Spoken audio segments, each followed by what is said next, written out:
ചെയ്യുക.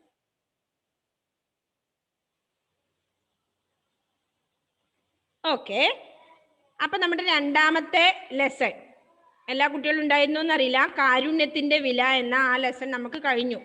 അപ്പൊ അതിന്റെ ആക്ടിവിറ്റീസ് ആയിരുന്നു നമ്മൾ കഴിഞ്ഞ ക്ലാസ്സിൽ പറഞ്ഞുകൊണ്ടിരിക്കുന്നത് അല്ലേ? അപ്പൊ അതിൽ ഫസ്റ്റ് വൺ നിങ്ങളോട് ഞാൻ അർത്ഥം എഴുതാൻ പറഞ്ഞിട്ടുണ്ടായിരുന്നു. എഴുതിയോ എല്ലാവരും? യെസ്. ഓക്കെ, അപ്പൊ ഞാൻ ഒന്നുകൂടി വായിക്കുന്നേ. ആരാഞ്ഞു, ചോദിച്ചു. നെക്സ്റ്റ് അഭിരുചി, ഇഷ്ടം. വ്യത്യസ്തം, പലതരം അല്ലെ, വെവ്വേറെ എന്നർത്ഥം വരും. കാഴ്ചപ്പാട്, കാഴ്ചയുടെ രീതി. കനകം, സ്വർണം. അന്വേഷിക്കുക, തേടിപ്പിടിക്കുക. ഗുരുകുലം, എന്താ അർത്ഥം? ഗുരുകുലം ഗുരുവിന്റെ വീട്. Okay, next പര്യായപദാണ്. കനകം എന്തൊക്കെയുണ്ട്? സ്വർണം,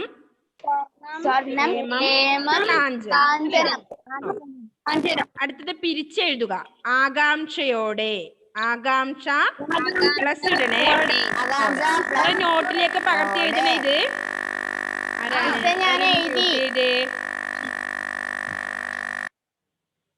ഞാൻ നോട്ട്ബുക്കിൽ എഴുതിയിരുന്നു. ഓക്കെ, നെക്സ്റ്റ് കണ്ടെത്തുക. കണ്ട് പ്ലസ് എത്തുക. അമ്പേറ്റ. അമ്പ് പ്ലസ് അത്രയാണുള്ളത്. വാക്യത്തിൽ പ്രയോഗിക്കുന്നത് മിസ് എഴുതി തരാം കേട്ടോ. അടുത്ത ചോദ്യങ്ങൾക്ക് ഉത്തരം കണ്ടെത്താന്നുള്ളത് നിങ്ങളാണ് കണ്ടെത്തേണ്ടത്. വിഷ്ണുഗുപ്തൻ ശിഷ്യർക്ക് ഏർപ്പെടുത്തിയ മത്സരം എന്തായിരുന്നു? ക്ലാസ് ശരിക്ക് ശ്രദ്ധിച്ചെനിക്ക് ഒരു വിഷമമില്ലാതെ ഉത്തരം പറയാം. ആരാണ് പറയുന്നത്? ഒറ്റയാള് പറഞ്ഞാൽ മതി. ലോകത്തിലെ ഏറ്റവും തിളക്കമുള്ള വസ്തു കൊണ്ടുവരാനാണ്. ഏറ്റവും തിളക്കമുള്ളവ. നോനോ, ഏറ്റവും വിലപിടിച്ച വസ്തു ഏതെന്ന് അല്ലേ?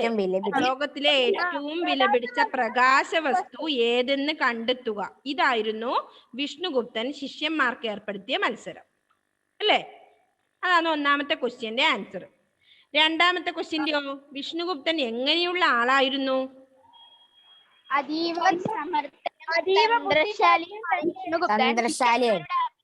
കണ്ടറിഞ്ഞ് പ്രവർത്തിക്കുന്ന പ്രകൃതക്കാരനായിരുന്നു.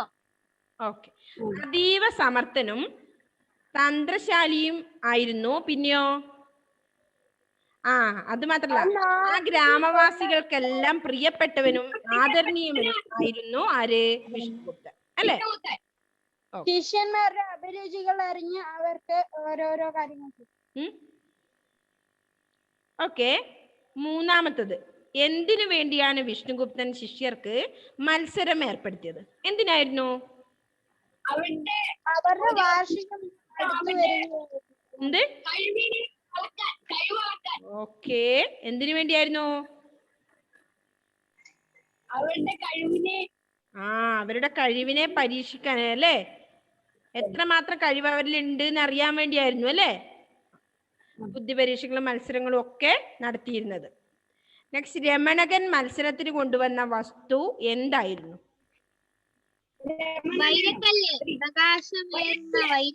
എങ്ങനെയാണ് അത് ശരിക്കു പറഞ്ഞേ? രമണകൻ കൊണ്ടുവന്ന പ്രകാശ വസ്തു വിലയേറിയ ഒരു വൈരക്കല്ലായിരുന്നു. കൂരിരുട്ടിൽ പോലും വെളിച്ചത്തിന്റെ 1000 പൂക്കൾ ഒരുമിച്ച് വിടർത്തുന്ന വൈരക്കല്ലായിരുന്നു അതല്ലേ? എങ്ങനെ എഴുതണം? കൂരിരുട്ടിൽ പോലും വെളിച്ചത്തിന്റെ 1000 പൂക്കൾ ഒരുമിച്ച് വിടർത്തുന്ന വൈരക്കല്ലായിരുന്നു ആരെ? രമണകൻ കൊണ്ടുവന്നത്. നെക്സ്റ്റ്, ശ്രുതകേതു കൊണ്ടുവന്ന വസ്തു ഏത്? ധാരാളം കൊത്തുപണികൾ ചെയ്ത, നിറയെ ചിത്രവേലകൾ ചെയ്തിട്ടുള്ള ഒരു അസാധാരണ വിളക്കായിരുന്നു ശ്രുതകേതു കൊണ്ടുവന്നത്. ഓക്കെ, പാഠഭാഗം ഏതായാലും മനസ്സിലായിട്ടുണ്ടല്ലേ? നെക്സ്റ്റ്, വിജയമിത്രന് സമ്മാനം ലഭിക്കാൻ കാരണമെന്ത്? എന്തുകൊണ്ടാണ്? ലോകത്തിലെ ഏറ്റവും പ്രകാശമേറിയ വസ്തു കണ്ടെത്തിയ മനുഷ്യ മനസ്സിലെ ഏറ്റവും പ്രകാശമേറിയതും ദൈവികവുമായ ഒരു അനുഭൂതിയാണ് വിജയമിത്രൻ കൊണ്ടുവന്ന ഏതിനെ? വസ്തുവിന് മാത്രമേ കഴിഞ്ഞുള്ളൂ. അതുകൊണ്ടാണ് എന്ത് അവന് സമ്മാനം കൊടുത്തത് അല്ലേ? അതുകൊണ്ടാണ് വിജയമിത്രന് സമ്മാനം ലഭിച്ചത്. പിന്നെ ലാസ്റ്റ് ക്വസ്റ്റ്യൻ എന്താണ്? ഏറ്റവും വിലപിടിപ്പുള്ള വസ്തു തേടി പോയ വിജയമിത്രൻ എന്താണ് ചെയ്തത്? ഒരു അമ്പേറ്റ സങ്കടത്തോടും ലജ്ജയോടും കൂടി വീട്ടിലോട്ട് പോകുമ്പോൾ ഗുരുകുലത്തിലേക്ക് പോകുമ്പോൾ അപ്പോഴാണ് ഒരു മരച്ചുവട്ടിൽ പാവം പക്ഷി അമ്പേറ്റ് കണ്ടത്. അതിന് ഔഷധങ്ങൾ മരുന്നുകൾ തേച്ചു കൊടുത്തിട്ട് അതിനെയും കൊണ്ട് ഗുരുകുലത്തിലേക്ക് പോയി. അപ്പൊ വിജയമിത്രൻ എന്ത് ചെയ്തു? അതിനെ വാരിയെടുത്ത് നെഞ്ചോട് ചേർത്ത് ദാഹജലം കൊടുത്തു, അതിന് മരുന്ന് വെച്ചു കൊടുത്തു അല്ലെ. ഇതൊക്കെയാണ് വിലപിടിപ്പുള്ള വസ്തു തേടിപ്പോയ വിജയമിത്രൻ ചെയ്തത്. ഓക്കെ, അപ്പൊ നമ്മുടെ ആ രണ്ടാമത്തെ ലെസൺ, അതായത് കാരുണ്യത്തിന്റെ വില, നിങ്ങൾക്ക് എന്ത് മനസ്സിലായി ഇതിൽ നിന്ന്? നമ്മുടെ ഈ ലെസൺ പഠിച്ചതിൽ നിന്ന് കാരുണ്യമാണ് ഏറ്റവും എന്താണ്? മനുഷ്യ മനസ്സിലെ ഏറ്റവും പ്രകാശമേറിയതും ദൈവീകവുമായ ഒരു അനുഭൂതിയാണ് ദയ, അല്ലെങ്കിൽ അനുകമ്പ, അല്ലെങ്കിൽ കാരുണ്യം അല്ലെ. ഇതാണ് നമുക്ക് ഈ പാഠഭാഗത്ത് നിന്ന് നിങ്ങൾക്ക് കിട്ടേണ്ട ഏറ്റവും വലിയ മോറൽ അല്ലെ. അപ്പൊ എന്തുണ്ടാവണം? നമുക്ക് നമ്മുടെ സഹജീവികളോട് ഒക്കെ നമുക്ക് ദയ ഉണ്ടാകണം അല്ലെ. നമ്മള് എല്ലാവരെയും സ്നേഹിച്ചിട്ടാണ് മുമ്പോട്ട് പോകേണ്ടത് അല്ലെ, ആരെയും പരസ്പരം കുറ്റപ്പെടുത്തിയല്ല. ഓക്കെ, അപ്പൊ ഈ ഒരു മോറൽ നിങ്ങൾക്ക് അവിടുന്ന് കിട്ടിയല്ലോ. ഓക്കെ, എന്ത് ചെയ്യുക? ഇന്ന് എല്ലാ മക്കളും എന്ത് ചെയ്യുക? നോട്ട്ബുക്കിൽ ഇന്ന് തന്നെ കേട്ടോ. നിങ്ങൾക്ക് അടുത്ത ഓരോ ദിവസങ്ങൾ പോകുന്തോറും നിങ്ങൾക്ക് ഓരോ സബ്ജക്റ്റിന്റെ ഇഷ്ടം പോലെ ഹോംവർക്ക് നിങ്ങൾക്ക് കിട്ടുന്നുണ്ട്. അതുകൊണ്ടാണ് മിസ് പറഞ്ഞത്. അതുകൊണ്ട് നോട്ട്ബുക്കിൽ ഇന്ന് തന്നെ അർത്ഥം എഴുതാത്തവര് കുറച്ച് പേര് നമ്മുടെ ഇലക്ഷനൊക്കെ തിരക്കുകൊണ്ട് കുറച്ച് ക്ലാസ് ഒക്കെ അങ്ങോട്ടും ഇങ്ങോട്ടും എഴുതാനൊക്കെ ലേറ്റ് ആയിട്ടുണ്ടാവും അല്ലെ. അപ്പൊ അതെന്ത് ചെയ്യുക? ക്വസ്റ്റ്യൻ ആൻസറും ഞാൻ ഇന്ന് സെൻഡ് ചെയ്ത് തരാം. അത് കഴിഞ്ഞിട്ട് അത് എഴുതുക. അതുവരെ നിങ്ങൾ എന്ത് എഴുതുക? അർത്ഥവും പര്യായപദവും ഒക്കെ ഉള്ളത് എഴുതുക, എഴുതി വെക്കുക. എന്താ അതിരാ? പിന്നെ ഞാൻ എഴുതിയിട്ട് മിസ്സിന്റെ പിന്നെ വിട്ടിട്ടുണ്ടല്ലോ. നോട്ട് ക്വസ്റ്റ്യൻ ആൻസർ എഴുതിയില്ലല്ലോ, മറ്റേതല്ലേ? ഇല്ല, പിന്നെ അർത്ഥവും പര്യായപദം അതെല്ലാം എഴുതിയിട്ട്. ഓക്കെ ഞാൻ കണ്ടു. ഓക്കെ, കുറെ കുട്ടികൾ എഴുതി എനിക്ക് തന്നു, ഓൾറെഡി തന്നിട്ടുണ്ട്. ഓക്കെ, അതുപോലെ എന്താണ്? അപ്പൊ എല്ലാവരും ഹോംവർക്ക് കൃത്യമായി ചെയ്യണം കേട്ടോ, നമ്മൾ നേരത്തെ പറഞ്ഞതിലേക്ക് എത്തണമെങ്കിൽ. ഓക്കെ, അപ്പൊ നമുക്ക് ഇനി എടുക്കാനുള്ളത് അടുത്ത ലെസൺ ആണ് അല്ലെ. എന്താണ്? പാഠം 3, ലാൽ ബഹദൂർ ശാസ്ത്രി അല്ലെ. ലാൽ ബഹദൂർ ശാസ്ത്രി, ആ പാഠാണ് നമുക്ക് ഇനി പഠിക്കാനുള്ളത് അല്ലെ. നമുക്കൊന്ന് വായിച്ചു നോക്കാം. ഓക്കെ,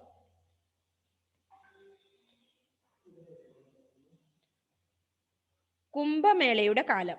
ഗംഗാ സ്നാനത്തിനായി ലക്ഷക്കണക്കിന് ഭക്തജനങ്ങൾ കൂടിയിരിക്കുന്നു. 3 മാസം പ്രായമുള്ള കുഞ്ഞിനെയും കൊണ്ട് രാംദുലാരി ദേവിയും ആ തിരക്കിലുണ്ട്. വമ്പിച്ച തിരക്കിൽപ്പെട്ട ആ സ്ത്രീ കാലിടറി നിലത്ത് വീണു. കയ്യിലിരുന്ന കുട്ടി തെറിച്ചുപോയി. എവിടെയാണ് കുട്ടി വീണത്? അവർ ചുറ്റുപാടും അന്വേഷിച്ചു. പക്ഷേ ആ തിരക്കിൽ കുട്ടിയെ കണ്ടെത്താൻ കഴിഞ്ഞില്ല. ദുഃഖത്തിലാണ്ട ആ അമ്മ ഒടുവിൽ പോലീസിൽ പരാതി ബോധിപ്പിച്ചു. ഭാഗ്യമെന്ന് പറയട്ടെ, പിറ്റേ ദിവസം രാംദുലാരി ദേവി തന്റെ കുട്ടിയെ കണ്ടെത്തി. അതേ, ഒരാട്ടിടയന്റെ വീട്ടിൽ.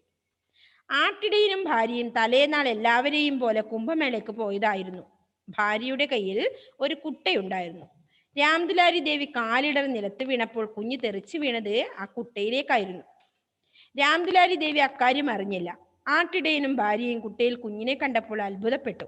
സാക്ഷാൽ ഗംഗാമാതാവ് തങ്ങൾക്ക് സമ്മാനിച്ച കുഞ്ഞായിരിക്കും ഇത് എന്ന് ആലോചിച്ചുകൊണ്ടാണ് അവർ സന്തോഷിച്ചത്. പിറ്റേ ദിവസം പോലീസുകാരോടൊപ്പം രാംദുലാരി ദേവി ആട്ടിടയന്റെ വീട്ടിൽ വന്നു. കുഞ്ഞിനെ കണ്ടു, വീണ്ടെടുത്ത് കൊണ്ടുപോയി. ആ അമ്മയുടെ സന്തോഷം അപ്പോൾ എത്രയായിരിക്കും? ആട്ടിടയും ഇടയത്തിക്കുമുണ്ടായ മോഹഭംഗം ഒന്ന് ആലോചിച്ചു നോക്കൂ. കുംഭമേളക്കാലത്ത് അങ്ങനെ ഒരു ദരിദ്ര സ്ത്രീയുടെ കയ്യിൽ നിന്നും ആട്ടിടയ സ്ത്രീയുടെ കുട്ടയിലേക്ക് തെറിച്ചു വീണ് പിറ്റേ ദിവസം വീണ്ടെടുക്കപ്പെട്ട കുഞ്ഞാണ് പിന്നീട് ഇന്ത്യയുടെ പ്രധാനമന്ത്രിയായി തീർന്ന ലാൽ ബഹദൂർ ശാസ്ത്രി.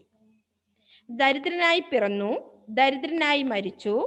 ഈ ജീവിതത്തിനിടയിൽ അദ്ദേഹം ഉത്തർപ്രദേശിൽ മന്ത്രിയായിരുന്നിട്ടുണ്ട്, കേന്ദ്രത്തിൽ റെയിൽവേ മന്ത്രിയായിരുന്നിട്ടുണ്ട്, പിന്നീട് ഇന്ത്യയുടെ പ്രധാനമന്ത്രി സ്ഥാനവും അലങ്കരിച്ചു. പക്ഷേ കേട്ടാൽ ആർക്കും അതിശയം തോന്നും. മരിക്കുമ്പോൾ ലാൽ ബഹദൂർ ശാസ്ത്രിക്ക് സ്വന്തമായി ഒരു വീട് പോലും ഉണ്ടായിരുന്നില്ല. ഗാന്ധിജിയെ പോലെ ഉത്തമ ജനസേവകന്റെ ഒരു മാതൃകയായിരുന്നു അദ്ദേഹം. ഇന്ത്യയും പാകിസ്ഥാനും തമ്മിലുണ്ടായിരുന്ന തർക്കങ്ങൾ പഠിച്ച് ഇരു രാജ്യങ്ങളും തമ്മിൽ ശാശ്വത സമാധാനം ഉണ്ടാക്കുന്നതിനുള്ള ചർച്ചകളെല്ലാം റഷ്യയിലെ താഷ്കെൻഡിൽ വെച്ച് പൂർത്തിയാക്കിയ ശേഷം തന്റെ ജീവിതത്തിലെ പരമാനന്ദഭരിതമായ ഒരു മുഹൂർത്തത്തിലാണ് ശാസ്ത്രി ഹൃദയാഘാതം മൂലം അന്തരിച്ചത്. പിറ്റേ ദിവസം മടങ്ങാൻ ഉദ്ദേശിച്ച അദ്ദേഹം അന്ന് രാത്രി 1:30 മണിക്കാണ് അന്തരിച്ചത്. ഭാരതീയ സംസ്കാരത്തിന്റെ കറകളഞ്ഞ ഒരു ദൃഷ്ടാന്തമായി ചരിത്രത്തിൽ സ്ഥാനം പിടിച്ച ഈ മഹാനുഭാവൻ ഗാന്ധിജിയുടെ ജന്മദിനമായ ഒക്ടോബർ 2-ാം തീയതിയാണ് പിറന്നത്. 1904 ഒക്ടോബർ 2-ാം തീയതി അച്ഛൻ ശാരദാ പ്രസാദ്, അമ്മ രാംദുലാരി ദേവി. ലാൽ ബഹദൂറിന് 1.5 വയസ്സായപ്പോൾ അച്ഛൻ മരിച്ചു. പിന്നീട് 10 വയസ്സാകും വരെ അമ്മയുടെ അച്ഛനായ ഹസാരിലാലിന്റെ വീട്ടിലാണ് താമസിച്ചത്. അതിനുശേഷം അമ്മാവന്റെ കൂടെ താമസിച്ച് കാശിയിൽ ഹരിശ്ചന്ദ്ര വിദ്യാലയത്തിൽ ഹൈസ്കൂൾ വിദ്യാഭ്യാസം നടത്തി. പഠിക്കാൻ അത്രക്കൊന്നും മിടുക്കനായിരുന്നില്ലെങ്കിലും സ്വഭാവ വിശേഷം കൊണ്ട് ലാൽ ബഹദൂർ അധ്യാപകരുടെ ഇഷ്ടത്തിന് പാത്രമായി. എല്ലാം അറിയാൻ ആ കുട്ടിക്ക് മോഹമുണ്ടായിരുന്നു. ആകയാൽ കയ്യിൽ കിട്ടിയ പുസ്തകങ്ങളെല്ലാം വായിക്കുക ഒരു പതിവാക്കി മാറ്റി. 1921 ലാൽ ബഹദൂറിന് 16 വയസ്സായി കഴിഞ്ഞിരുന്നു. ഇന്ത്യൻ സ്വാതന്ത്ര്യ സമരം നിസ്സഹകരണ പ്രസ്ഥാനത്തിലൂടെ ശക്തിയാർജിക്കുന്ന കാലം. ഇതിനിടയിൽ ആ ബാലൻ ഗാന്ധിജിയെയും ബാലഗംഗാധര തിലകനെയും നേരിട്ട് കണ്ട് പരിചയപ്പെട്ടിരുന്നു. അവരുടെയും മറ്റു നേതാക്കന്മാരുടെയും പ്രസംഗങ്ങൾ കേട്ട് അവന്റെ സ്വരാജ്യാഭിമാനം സടകുടഞ്ഞെഴുന്നേറ്റു. ജീവിതം രാജ്യത്തിനു വേണ്ടി സമർപ്പിക്കുവാൻ അവർ തീരുമാനിച്ചു. അങ്ങനെ നിസ്സഹകരണ പ്രസ്ഥാനത്തിൽ ചേർന്ന അറസ്റ്റ് വരിച്ചു. തന്മൂലം ഹൈസ്കൂൾ വിദ്യാഭ്യാസം പൂർത്തിയായില്ല. എങ്കിലും അറിവ് സമ്പാദിക്കാനുള്ള അതിയായ ആഗ്രഹം അദ്ദേഹത്തെ കാശി വിദ്യാപീഠത്തിൽ ചേരുന്നതിനെ പ്രേരിപ്പിച്ചു. തത്വശാസ്ത്രം ഐച്ഛിക വിഷയമായി എടുത്ത് ആ സ്ഥാപനത്തിൽ നിന്ന് അദ്ദേഹം നേടിയ ബിരുദമാണ് ശാസ്ത്രി എന്നത്. അതിനുശേഷമാണ് അദ്ദേഹം ലാൽ ബഹദൂർ ശാസ്ത്രി എന്ന് പരക്കെ അറിയപ്പെടാൻ തുടങ്ങിയത്. ഒരു ചർക്കയും കുറെ നൂലും മാത്രം സ്ത്രീധനമായി വാങ്ങിച്ചുകൊണ്ട് ശാസ്ത്രി 1927 ലളിതാദേവിയെ വിവാഹം ചെയ്തു. എന്റെ രാഷ്ട്രീയ ജീവിതം രൂപപ്പെടുത്തിയത് മഹാത്മാഗാന്ധിയുടെ ഉപദേശങ്ങളാണ്. അദ്ദേഹത്തിന്റെ ജീവിതമാർഗം എന്നെ ഒട്ടധികം ആകർഷിച്ചു എന്ന് ശാസ്ത്രി പിന്നീട് പറഞ്ഞിട്ടുണ്ട്. ഉത്തമനായ ഒരു ഗുരുവിന്റെ ഉത്തമനായ ശിഷ്യൻ. തന്റെ അന്ത്യനിമിഷം വരെ ലാൽ ബഹദൂർ ശാസ്ത്രി മഹാത്മജിയുടെ മാർഗത്തിൽ സഞ്ചരിക്കുകയും ഒരു ജനസേവകന്റെ മാതൃക സൃഷ്ടിക്കുകയും ചെയ്തു. ശാസ്ത്രി പ്രധാനമന്ത്രിയായിരുന്നപ്പോൾ അദ്ദേഹത്തിന്റെ വസതി ഒരു സത്രം പോലെയാണെന്ന് ചിലർ ആക്ഷേപിച്ചിട്ടുണ്ട്. കാരണം എന്താണെന്നല്ലേ? കീറിപ്പൊളിഞ്ഞ വസ്ത്രങ്ങൾ ധരിച്ച് അവശന്മാരും ആർത്തന്മാരുമായ ദരിദ്ര നാരായണന്മാർ സ്വച്ഛന്തം ആ വസതിയിൽ വരികയും പോവുകയും ചെയ്തുകൊണ്ടിരുന്നു.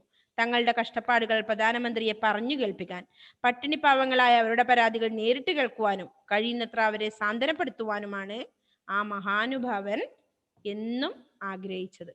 അപ്പോ ലാൽ ബഹദൂർ ശാസ്ത്രിയെ പറ്റി നിങ്ങൾക്ക് മനസ്സിലായോ? കുറച്ച് കാര്യങ്ങള്. എങ്ങനെയായിരുന്നു അദ്ദേഹം? ലളിതമായിട്ടായിരുന്നു ജീവിച്ചിരുന്നത് അല്ലേ? നമ്മുടെ മഹാത്മജിയെ പോലെയായിരുന്നു, ലളിതമായി ജീവിച്ച ആളായിരുന്നു അദ്ദേഹം. ദരിദ്രനായി ജനിച്ച് ദരിദ്രനായി തന്നെ മരിച്ച ആളാണ് അല്ലെ? മരിക്കുന്ന സമയത്ത് സ്വന്തമായി ഒരു ഭവനം പോലും അദ്ദേഹത്തിന് ഉണ്ടായിരുന്നില്ല അല്ലെ? അപ്പോ പ്രധാനമന്ത്രി വരെ ആയ ആൾക്ക് ഒരു ഭവനം പോലും സ്വന്തമായി, വീട് പോലും സ്വന്തമായി ഉണ്ടാക്കാൻ കഴിഞ്ഞില്ല അല്ലെ? അപ്പൊ അത്രക്ക് ലളിതമായിരുന്നു അദ്ദേഹത്തിന്റെ ജീവിതം എന്നർത്ഥം അല്ലെ? ഓക്കെ. അപ്പൊ ലാൽ ബഹദൂറിനെ പറ്റിയാണ് നമുക്കിന്ന് പഠിക്കാനുള്ളത് അല്ലെ? എന്താ പറഞ്ഞത്? കുംഭമേളയുടെ കാലം. എന്താണ് കുംഭമേള? 12 വർഷത്തിലൊരിക്കൽ പ്രയാഗയിൽ നടത്തുന്ന മഹോത്സവമാണ് കുംഭമേള അല്ലെ? 12 വർഷത്തിലൊരിക്കലാണ് അത് നടക്കുന്നത് അല്ലെ? അപ്പൊ അങ്ങനെ ഒരു ഉത്സവം പോലത്തെ സംഭവം അല്ലെ? അപ്പൊ അവിടെ പോയ സമയത്ത് ഗംഗാ സ്നാനത്തിനായി ലക്ഷക്കണക്കിന് ഭക്തജനങ്ങൾ കൂടിയിരിക്കുന്നു. 3 മാസം പ്രായമുള്ള കുഞ്ഞിനെയും കൊണ്ട് രാംദുലാരി ദേവി, അതാണ് അദ്ദേഹത്തിന്റെ അമ്മ. ലാൽ ബഹദൂർ ശാസ്ത്രിയുടെ അമ്മയുടെ പേരാണ് എന്ത്? രാംദുലാരി ദേവി. ആ തിരക്കിലുണ്ട് അല്ലെ? 3 മാസം പ്രായമുള്ള കുഞ്ഞുണ്ട്, അത് അദ്ദേഹമായിരുന്നു.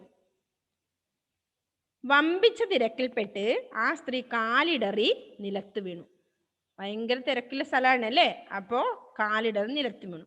കയ്യിലിരുന്ന കുട്ടി എന്ത് ചെയ്തു? തെറിച്ചുപോയി. അപ്പോ കുട്ടീനെ തെറിച്ചുപോയ കുട്ടീനെ കാണുന്നില്ല എന്ന് പറയുമ്പോൾ അത്രയും തിരക്കായിരിക്കും അല്ലെ. കയ്യിലിരുന്ന കുട്ടി തെറിച്ചുപോയി. എവിടെയാണ് കുട്ടി വീണത്? അവർ ചുറ്റുപാടും അന്വേഷിച്ചു അല്ലെ. കുട്ടിയെ കാണാനില്ല, അത്രയും തിരക്കായിരിക്കും. പക്ഷെ ആ തിരക്കിൽ കുട്ടിയെ കണ്ടെത്താൻ കഴിഞ്ഞില്ല. ദുഃഖത്തിലാണ്ട ആ അമ്മ ഒടുവിൽ പോലീസിൽ പരാതി ബോധിപ്പിച്ചു. ഭാഗ്യമെന്ന് പറയട്ടെ, പിറ്റേ ദിവസം രാംദുലാരി ദേവി തന്റെ കുട്ടിയെ കണ്ടെത്തി. എവിടെയായിരുന്നു കണ്ടെത്തിയത്? ഒരാട്ടിടയന്റെ വീട്ടില്. ആട്ടിടയനെയായിരുന്നു ആ കുഞ്ഞിനെ അന്ന് കിട്ടിയത് അല്ലെ, കുംഭമേളയുടെ അടുത്ത് നിന്ന്. അപ്പൊ ആട്ടിടയനും ഭാര്യയും തലേനാൾ എല്ലാവരെയും പോലെ കുംഭമേളക്ക് പോയതായിരുന്നു. ഭാര്യയുടെ കയ്യിൽ ഒരു കുട്ടയുണ്ടായിരുന്നു. രാംദുലാരി ദേവി കാലിടർ നിലത്ത് വീണപ്പോൾ കുഞ്ഞ് തെറിച്ചു വീണത് എവിടേക്കായിരുന്നു? ഈ ആട്ടിടയന്റെ ഭാര്യയുടെ കുട്ടയിലേക്ക്, തലയിലേക്കായിരുന്നു അല്ലെ. ഓക്കെ, തലയിലോ കയ്യിലോ എവിടെയെങ്കിലും ആയിരിക്കാം അല്ലെ. അപ്പോ ആട്ടിനെയും ഭാര്യനെയും കുട്ടയിൽ കുഞ്ഞിനെ കണ്ടപ്പോൾ എന്ത് അത്ഭുതപ്പെട്ടു. എന്താ അവര് വിചാരിച്ചത്? സാക്ഷാൽ ഗംഗാ മാതാവ് തങ്ങൾക്ക് സമ്മാനിച്ച കുഞ്ഞായിരിക്കും അത് എന്ന് ആലോചിച്ചുകൊണ്ടാണ് അവർ സന്തോഷിച്ചത് അല്ലെ. അവർക്ക് കുഞ്ഞുങ്ങൾ ഉണ്ടായിരുന്നില്ല, അതുകൊണ്ട് തന്നെ ആ ദേവി തനിക്ക് തന്നതായിരിക്കാം കുഞ്ഞിനെ എന്നാണ് ആട്ടിടയനും ഭാര്യയും വിചാരിച്ചത്. പിറ്റേ ദിവസം പോലീസുകാരോടൊപ്പം രാംദുലാരി ദേവി ആട്ടിടയന്റെ വീട്ടിൽ എങ്ങനെയോ അന്വേഷിച്ച് കണ്ടെത്തി അല്ലെ. കുഞ്ഞിനെ കണ്ടു, വീണ്ടെടുത്ത് കൊണ്ടുപോയി. ആ അമ്മയുടെ സന്തോഷം അപ്പോൾ എത്രയായിരിക്കും? നഷ്ടപ്പെട്ട കുഞ്ഞിനെയാണ് തിരിച്ചു കിട്ടുന്നത് അല്ലെ. അപ്പോ ഭയങ്കര സന്തോഷം ഉണ്ടായിട്ടുണ്ടാവും. പക്ഷെ അതേ സമയം വേറൊരു അമ്മക്ക് വല്ലാത്ത സങ്കടവും ഉണ്ടായിട്ടുണ്ടാവും അല്ലെ. എങ്ങനെയാ? ഈ ദേവി നമുക്ക് തന്ന കുഞ്ഞാണെന്ന് വിചാരിച്ചിട്ടാണ് ഈ ആട്ടിടയും കുഞ്ഞും സന്തോഷിച്ചത് അല്ലെ. അവർക്ക് വല്ലാത്ത സങ്കടവും അനുഭവപ്പെട്ടു. അതാണ് പറഞ്ഞ ആട്ടിടയനും ഇടയത്തിക്കുമുണ്ടായ മോഹഭംഗം ഒന്നാലോചിച്ചു നോക്കൂ. കുംഭമേളക്കാലത്ത് അങ്ങനെ ഒരു ദരിദ്ര സ്ത്രീയുടെ കയ്യിൽ നിന്നും ആട്ടിടയ സ്ത്രീയുടെ കുട്ടയിലേക്ക് തെറിച്ചു വീണ, ദരിദ്ര സ്ത്രീ പറഞ്ഞ എന്താ അർത്ഥം? ദരിദ്രർ, പാവപ്പെട്ടവരല്ലേ, പാവപ്പെട്ടവരായിരുന്നു അച്ഛനമ്മയും.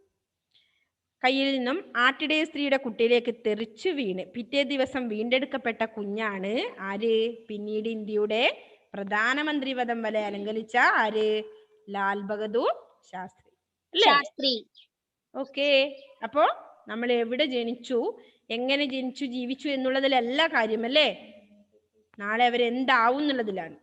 അപ്പോ നിങ്ങളെല്ലാരും ചിലപ്പോൾ നാളത്തെ ആരെങ്കിലും ആയിരിക്കും അല്ലെ, പ്രധാനമന്ത്രിയോ പ്രസിഡന്റോ എന്തെങ്കിലും ആരെങ്കിലും ആവട്ടെ അല്ലേ.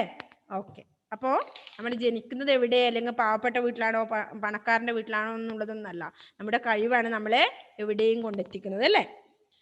അപ്പൊ അങ്ങനെ ഉണ്ടായ കുട്ടി അതാണ് ആരാണ്? പിന്നീട് അദ്ദേഹം അതായി ശാസ്ത്രി എന്നറിയപ്പെടുന്നത് അല്ലെ, ലാൽ ബഹദൂർ ശാസ്ത്രി. അപ്പൊ എങ്ങനെയായിരുന്നു അദ്ദേഹത്തിന്റെ ജീവിതം എന്നാണ് അടുത്ത് പറയുന്നത് അല്ലെ. ദരിദ്രനായി പിറന്നു, ദരിദ്രനായി മരിച്ചു. അപ്പൊ ജനിക്കുമ്പോൾ തന്നെ അദ്ദേഹം ദരിദ്രനായിരുന്നു അല്ലെ. എങ്ങനെ? ജീവിതത്തിലുടനീളം അദ്ദേഹം ദരിദ്രനായി തന്നെ ജീവിച്ചു, മരിക്കുകയും ചെയ്തു. ഈ ജീവിതത്തിനിടയിൽ അദ്ദേഹം ഉത്തർപ്രദേശത്തിൽ എന്തുകൊണ്ടാണ് അങ്ങനെ പറയുന്നത്? മന്ത്രി വരെ ആയിരുന്നിട്ടുണ്ട്, എന്നിട്ട് പോലും അദ്ദേഹം പണം ഒന്നും സമ്പാദിച്ചില്ല പറഞ്ഞാൽ അദ്ദേഹത്തിന്റെ ജീവിതത്തിന്റെ ലാളിത്യത്തെയാണ് നമ്മളോട് പറയുന്നത്. അപ്പോ ഈ ജീവിതത്തിനിടയിൽ അദ്ദേഹം ഉത്തർപ്രദേശിൽ മന്ത്രി ആയിരുന്നിട്ടുണ്ട്, കേന്ദ്രത്തിൽ റെയിൽവേ മന്ത്രി ആയിരുന്നിട്ടുണ്ട്, പിന്നീട് ഇന്ത്യയുടെ പ്രധാനമന്ത്രി സ്ഥാനവും അലങ്കരിച്ചിട്ടുണ്ട് അല്ലെ. എന്നിട്ടും അദ്ദേഹം പണക്കാരനായില്ല. അപ്പോ നമ്മുടെ മഹാത്മജിയെ പോലെ ലളിതമായ ജീവിതമായിരുന്നു അദ്ദേഹം കൈക്കൊണ്ടത് അല്ലെ, അലങ്കരിച്ചു. പക്ഷേ കേട്ടാൻ ആർക്കും അതിശയം തോന്നും. മരിക്കുമ്പോൾ ലാൽ ബഹദൂർ ശാസ്ത്രിക്ക് സ്വന്തമായി ഒരു വീട് പോലും ഉണ്ടായിരുന്നില്ല. അദ്ദേഹം പണം ഉണ്ടാക്കാനൊന്നും അല്ല ശ്രമിച്ചത് അല്ലേ, രാജ്യത്തിന് വേണ്ടി ജീവിക്കാനായിരുന്നു, ജനങ്ങൾക്ക് വേണ്ടി ജീവിക്കുകയായിരുന്നു അദ്ദേഹത്തിന്റെ ലക്ഷ്യം. അപ്പൊ അത്ര പേരെ മതി നമുക്കിന്നല്ലേ. ജസ്റ്റ് ഒന്നുകൂടി ഞാനത് വായിക്കാം. അപ്പൊ നിങ്ങൾ എനിക്ക് ആരെങ്കിലും ഒരാൾ കൂടി, അല്ലെങ്കിൽ ആരെങ്കിലും ഒരാൾ വായിച്ചാൽ മതി. ആരാ വായിക്കുന്നതിന്? അത്ര വരെ ഒരു പേജ്, ആദ്യം ഒരു പാരഗ്രാഫ് ഒരാൾ വായിക്കും. ആരാ വായിക്കുന്നേ? എല്ലാരും കൈവെക്കുന്നുണ്ടല്ലോ. ഡെൽവിൻ.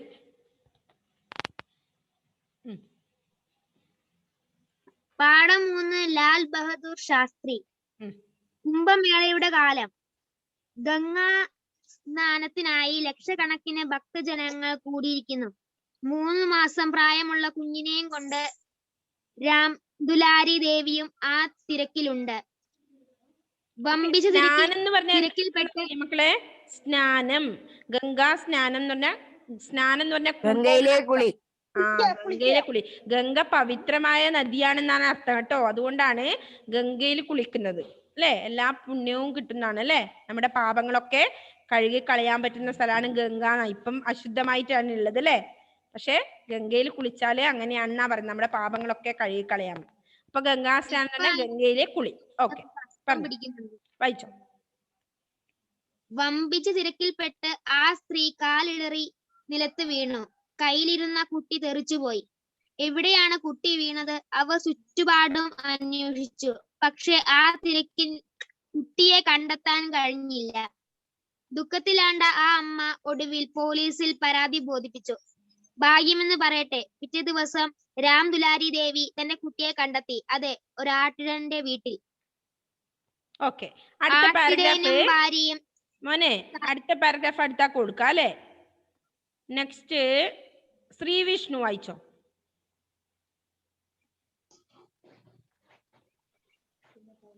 ആട്ടിടയന്റെ ഭാര്യ തലേനാൾ എല്ലാവരെ പോലെ കുംഭമേളയ്ക്ക് പോയതായിരുന്നു. ഭാര്യയുടെ കയ്യിൽ ഒരു കുട്ടയുണ്ടായിരുന്നു. രാംദുലാരി ദേവി കാലിടറി നിലത്ത് വീണപ്പോൾ കുഞ്ഞ് തെറിച്ചു വീണത് ആ കുട്ടയിലേക്കായി പോയി. രാംദുലാരി ദേവി അക്കാര്യം അറിഞ്ഞില്ല. ആട്ടിടയനും ഭാര്യയും കൂട്ടയിൽ കുഞ്ഞിനെ കണ്ടപ്പോൾ അത്ഭുതപ്പെട്ടു. സാക്ഷാൽ ഗംഗാമാതാവ് തങ്ങൾക്ക് സമ്മാനമായി കുഞ്ഞായിരുന്നു ഇത് എന്നാലോചിച്ചു കൊണ്ടാണ് അവർ സന്തോഷിച്ചത്. ഓക്കെ മോനെ, അടുത്തത് ഒരാൾക്ക് കൊടുക്കാം. Okay, next Athira. മിസ് ഞാൻ കുറെ നേരമൊക്കെ നോക്കുന്നു. ഹെവൻ അല്ലേ. ഹെവൻ, ഹരിനന്ദ്, ജുവാന ഞാനും കുറേ നേരം. ഓക്കെ,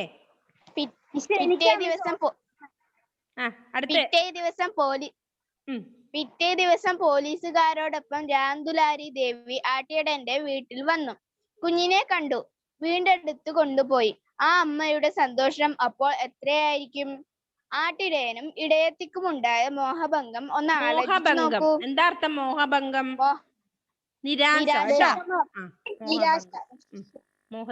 കുംഭമേളക്കാലത്ത് അങ്ങനെ ഒരു ദരിദ്ര സ്ത്രീയുടെ കയ്യിൽ നിന്നും ആട്ടിടയ സ്ത്രീയുടെ കുട്ടയിലേക്ക് തെറിച്ചു വീണ് പിറ്റേ ദിവസം വീണ്ടെടുക്കപ്പെട്ട കുഞ്ഞാണ് പിന്നീട് ഇന്ത്യയുടെ പ്രധാനമന്ത്രിയായി തീർന്ന Lal Bahadur Shastri. Okay Athira. Okay, next heaven. എന്താ മിസ്സേ? ഹെവൻ വായിച്ചോ അടുത്ത പാരഗ്രാഫ്. മിസ്സേ ഇതല്ലേ? ദരിദ്രനായി പിറന്നു. അത് ലാൽ ബഹദൂർ ശാസ്ത്രി കഴിഞ്ഞിട്ട് ഹെവൻ വായിക്കുന്നുണ്ടോ? അങ്ങനെ ഒരു ദരിദ്ര സ്ത്രീയുടെ കയ്യിൽ നിന്നും കുഴപ്പമില്ല വായിച്ചോട്ടെ. പിന്നീട് ഇന്ത്യയുടെ പ്രധാനമന്ത്രിയായി തീർന്ന ലാൽ ബഹദൂർ ശാസ്ത്രി. ഓക്കെ മോനെ. Okay, next Harinand.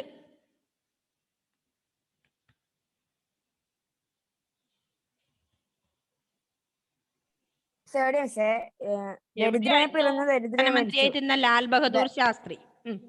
ദരിദ്രനായി പിറന്നു അല്ലേ? അത് തന്നെ. ദരിദ്രനായി പിറന്നു, ദരിദ്രനായി മരിച്ചു.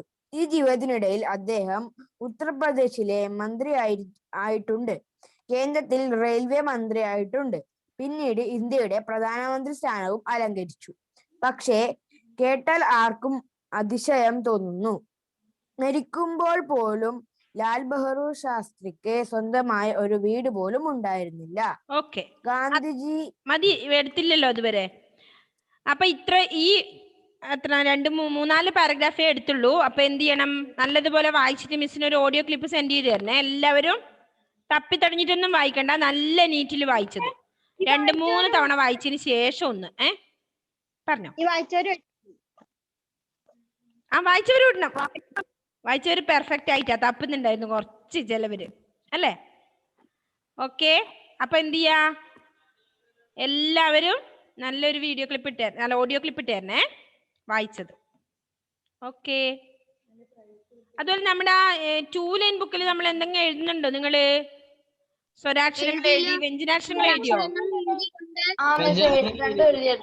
എഴുതി. അപ്പൊ നിങ്ങൾക്ക് രണ്ടാമത്തെ പാഠത്തിന്റെ ക്വസ്റ്റ്യൻ ആൻസർ ഫസ്റ്റിന്റെ നമ്മൾ ഇതും കഴിഞ്ഞു അല്ലേ. നിങ്ങൾ ഇനി ഒരു കാര്യം ചെയ്തോ, ചിഹ്നങ്ങൾ വെച്ച് എഴുതാൻ അറിയില്ലേ? കാക്ക അങ്ങനെ അങ്ങനെ എല്ലാ അക്ഷരങ്ങളും വെച്ച് എഴുതും കേട്ടോ. നീറ്റിൽ എഴുതണം, എഴുതണം, മുട്ടിച്ചിട്ട് എഴുതണം, ചെറിയ രീതിയിൽ ആരും എഴുതണ്ട.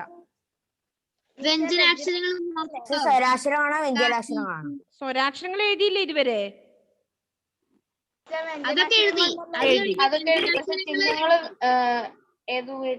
രണ്ടാമത്തെ പേജിൽ ഞാൻ എന്താ പറഞ്ഞ, വ്യഞ്ജനാക്ഷരങ്ങൾ എഴുതാനായിരുന്നു 2 ലൈൻ ബുക്കിൽ. അതും എഴുതിയോ? യെസ്. എന്നാ ചിഹ്നങ്ങൾ എഴുതുക. അതല്ല മിസ്സേ, ചിഹ്നങ്ങൾ ആദ്യമല്ലേ സ്വരാക്ഷരം മുഴുവൻ എഴുതണോ? ആ സ്വരാക്ഷരങ്ങൾ വെച്ചിട്ട് ഇങ്ങനെ ചിഹ്നങ്ങൾ എഴുതാൻ പറ്റില്ലേ? കാക്ക കീ മുതലല്ലേ വരാൻ പറ്റൂ. ഓക്കെ, അതാണ് ചിഹ്നങ്ങൾ. ശരിയാണ്. ഓക്കെ, അത് എഴുതുക കേട്ടോ. അപ്പൊ ക ച ട ത പ, പിന്നെ യ ര ല വ ശ ഷ സ ഹ ള ഴ റ, ഇത്രയും അക്ഷരങ്ങൾ വെച്ച് നിങ്ങൾ എഴുതും. ഓക്കെ അല്ലേ? മനസ്സിലായില്ലേ? ജസ്റ്റസ് എന്തേ മനസ്സിലായില്ലേ?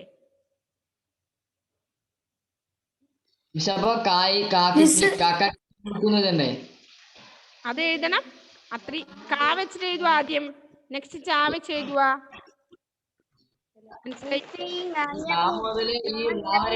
ഓക്കെ, അതിലൊക്കെ ക്ലിയർ ആയി.